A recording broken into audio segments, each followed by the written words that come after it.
should you summon for the two goats dropping on Friday?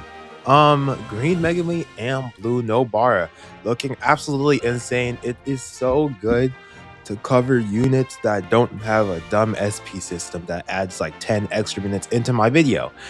We just get regular kits that we can just cover kind of quickly. But yep, as always, please hit that sub button, please hit that like button, please join the Discord, all that stuff.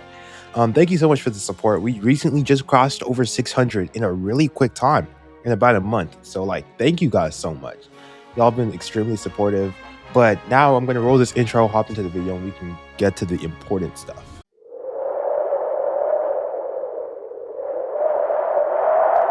All right, as always, I do like to say that number one, if these are your favorite characters, do go ahead and summon.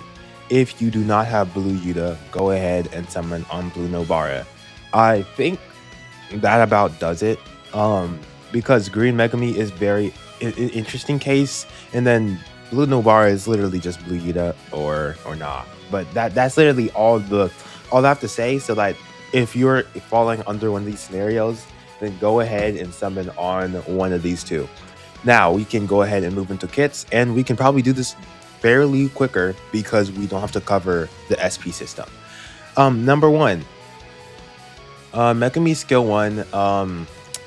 It's a skill 1. It has a lot of stuff for just a skill 1. I will say that.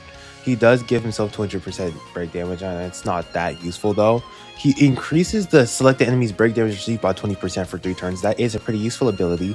He also extends by 1 turn the following effects to the same target, which is the stat debuffs, my fault, and the damage received debuffs as well. That is on the boss. He can extend it, and it's only activatable if those things are present. So essentially, to give you a scenario, if you have ran out of CE and you really want his buffs to last 1 more turn because you're about to ult, but he just so happened to run out of CE, you can still get debuffs there because this skill will extend them. So that is pretty cool. Next to skill 2, it is okay. I will say his damage, by the way, it's okay. It's not that crazy. He has 210% multiplier. He increases the stat debuffs on the enemy by 50%, which is pretty good. Also, if he doesn't stun, which is fairly common since most of the hard content in the game nullifies stun, but if he does not stun, he increases the target's critical hit res by 10%, which is huge for Green specifically, because when you're running characters like Green Miwa, Green Toto, you really want to hit crits, and because of his crit resistance lower, he is gonna be helping your team make more crits happen. This is a 20 CE skill, pretty regular like debuff skill that people use. I think it's comparable to Geto. If I'm not mistaken, Geto should be doing around that margin. I'm not too sure. But next we can move on to his skill 3. Also, I will revisit and come back to the Green Geto thing because I do want to talk about him versus Green Geto real quick. That is probably something that you guys are most likely looking out for. I'm trying to see if I can pull him up here. Okay, cool. And now his skill 3. 400% Jujutsu damage to the enemy. Crit res down, which is again really good for the green team specifically. It makes you do more crits. And he increases all enemies green. He increases the damage received by 30% for 4 turns. This cannot be stacked, but for him being a stat debuffer, that's actually kind of cool, because he has 2 different types of debuffs that you can use, both damage received and stat debuffs. But if you have somebody like Choso, this is not something that's going to matter that much. He also grants himself critical hit rate by 15%, and for the ally directly behind him, he gives them critical hit rate and small stat buffs, which is also kind of crazy. I feel like this character, he does a lot, like in terms of buffing and just debuffing, he just does a lot. Now moving on to his ult real quick, we can go through this quickly. It is a 1500% ult. It's pretty hard hitting ult. It Same as regular, gives the debuffs. It does increase the enemy's break damage and critical hit resistance is still there, and he grants himself curse energy consumption. So he's gonna be fine on CE for the most part after his ult, which is pretty cool. Now I do want to, before I cover his auto skills. Actually, I think I should cover the auto skills first in case he gets extra stuff. Okay, he has one. So if he hits a crit, this is once per turn, he grants himself Jujutsu stat, he gives himself ultimate charge rate, and he grants to the ally behind him Taijutsu 10% and Jujutsu 10%. So he gives the ally behind him 10% Jujutsu stats. So that is a very interesting kit because he can stat buff, stat debuff, and damage received increase on the enemy. But that is okay. That's a lot of stuff. Sometimes I feel like for him, whenever I would look at him in his kit, he would always confuse me like a lot. But now we can talk about him versus Green Geto, because for those who are trying to figure out if they should summon on him or not, you're going to be comparing this guy to Green Geto and his abilities to decide if you actually need this character. Now, first of all, if you don't have Green Geto, you might as well go ahead and cop yourself. Actually, nah, honestly, because you can just exchange for Green Geto. But I will say, first of all, difference between him and Green Geto is that Green Megumi has one skill that does both of the debuffs. That is a very huge complaint that Green Geto's had to deal with for the entirety of his career. It's just the fact that, like, you can't really do anything when it comes to like hybrid type damage. You can't use Jujutsu and Taijutsu when you're using Green Geto because he'll only do one type of debuff. You don't want to be switching in between the debuffs because then you're getting overall less damage. But with Green Megumi, he is going to be giving both to the entire team. Now, I will say, at max, Green Geto is probably going to be he's going to give a little more. That, of course, that is with his CE being over 30, but the reason why he's going to give a little more stat debuffs is because his debuffs last for 4 turns instead of 3. So while Green Megumi's is at max 50%, Green Geto is at max. Oh shoot! Wow, math is not mathing today. I'm pretty sure that is a 40%. So over time, 4 times 4. Okay, honestly, they give the same amount. Now that I'm thinking about it, they kind of give the same amount of debuffs. So forget what I said about that. They have the even amount of debuffs, but Green Geto does not have the crit res down. He doesn't have an ult that gives the debuffs as well. So with Green Geto, you're missing a turn of debuffs as well. So there is that. The only weakness I would say Megumi has compared to Green Geto is the CE, because Green Geto generally has a lot of CE, and Green Megumi's not going to have that much CE because he is a regular debuffer at the end of the day. But Green Megumi is a huge upgrade from Green Geto. So if your green is missing somebody like a Choso, which you will be able to get soon, but if your green is missing somebody like crazy, like green Choso crazy, then you might want to pick him up. He is a very like weird character though. I feel like there isn't tower for him yet. There isn't like, I feel like there's just so many units on green. Like Geto and Choso, their combination just makes it kind of hard to argue to summon for him. But I wouldn't argue against summoning against him either. Honestly, I feel like I'm in a very weird position with him. He just does a lot, but there's just a lot of units that do his job like almost as well. So it's very confusing, you know what I'm saying? But yeah, he's definitely really good. Definitely a really good character. I would not be mad if you summoned on this character. This is not like a yellow Gojo situation where this could like break your account. Like this is a very helpful pickup if you really want to get him, because he's definitely a huge upgrade compared to Green Geto.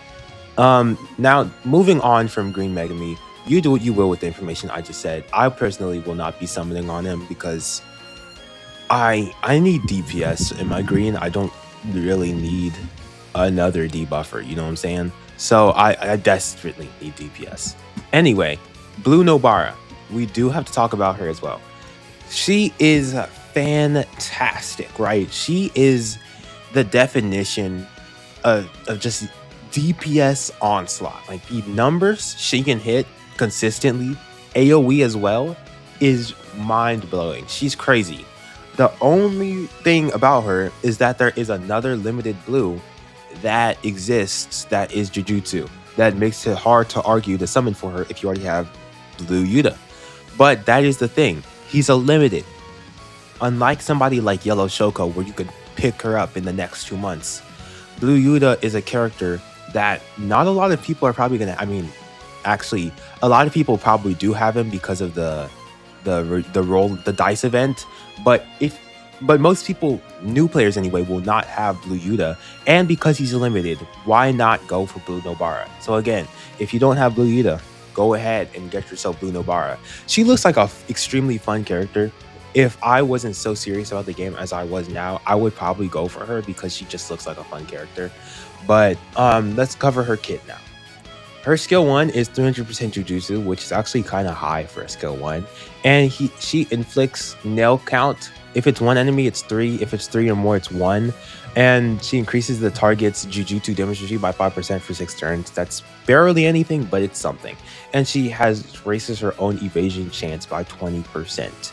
So that's interesting. Okay, so now we can move on to her skill 2.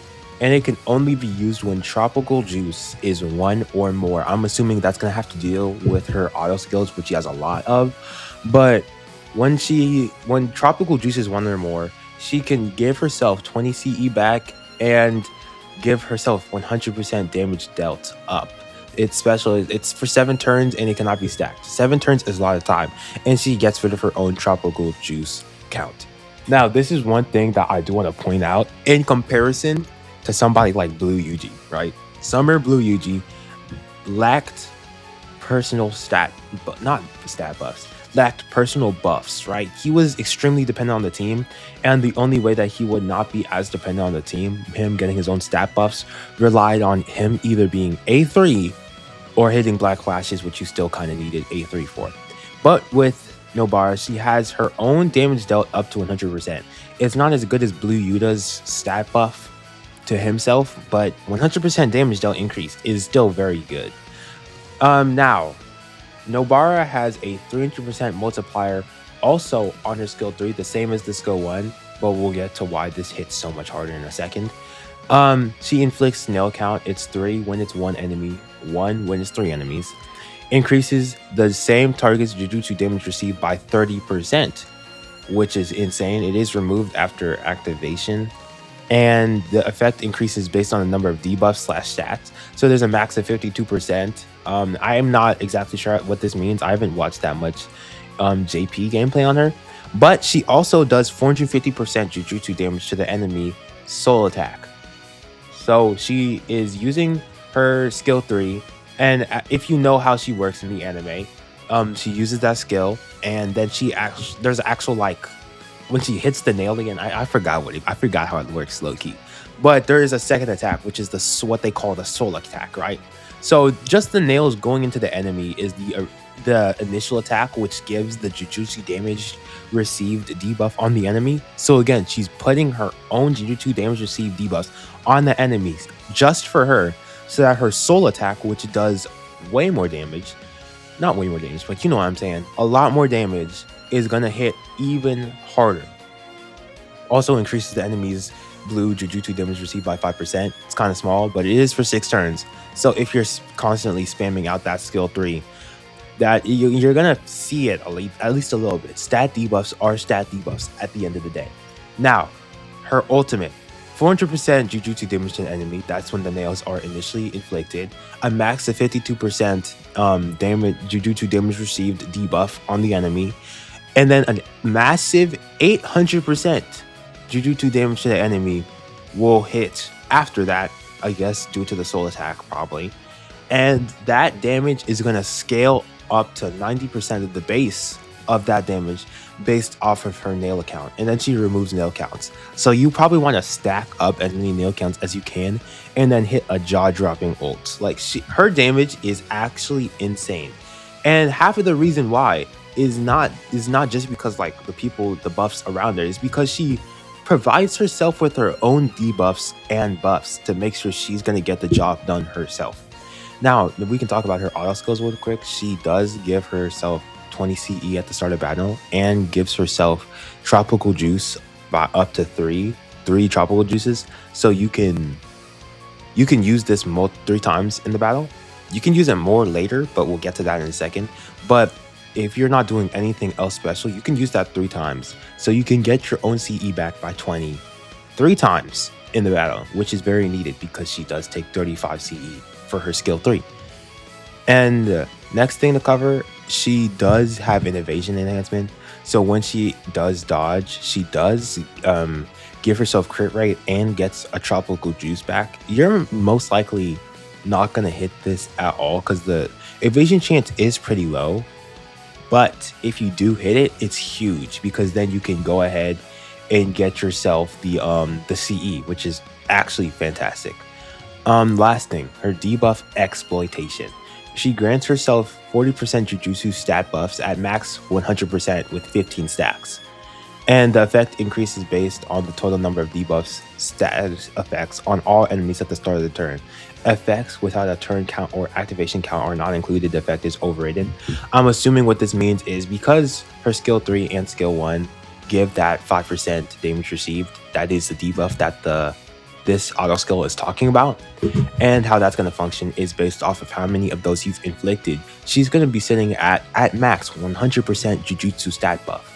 So if you count all the debuffs and buffs that she's applying just to herself without the need of a team, she's giving herself 100% stat buff, 100% damage dealt, and 52% debuff whenever she uses a skill 3 or an ultimate. Insane. She is broken. She just is broken, bro. So probably one of the best DPS I've ever seen. Like, she's fantastically designed, not having to survive off of a bunch of limited buffers and whatnot. She can pull her own weight even with the most basic buffers you have. So she is crazy. She's actually easily the best Jujutsu DPS we have. Now, she is not so crazy that Blue Yuta is suddenly useless. That is the reason why, if there is a reason not to summon on Blue Nobara, it is because you have Blue Yuta. Which kind of sucks because this character looks fantastic. I will say one thing that she has over Blue Yuta is the fact that she has AoE. So she does insane AoE damage and is the only character in the game, honestly, that is the only character that's usable in the game right now that does that much AoE damage. So there is that to consider. Now, you have to give to Blue Yuta the fact that while he can't do AoE, damage, he does have Taijutsu in his own kit. So there is trade-offs to these two characters, but Blue Nobara overall is the best Jujutsu DPS we've ever seen. Y'all can decide if you want to summon on her. If you don't have Blue Yuta, then this is the easiest summon ever. Probably the most must summon unit from this anniversary. So yeah, that's it for me. Little calm 18-minute video. Please hit that sub button if you enjoyed the content. I'll see you in the next one. See you in the live stream tomorrow.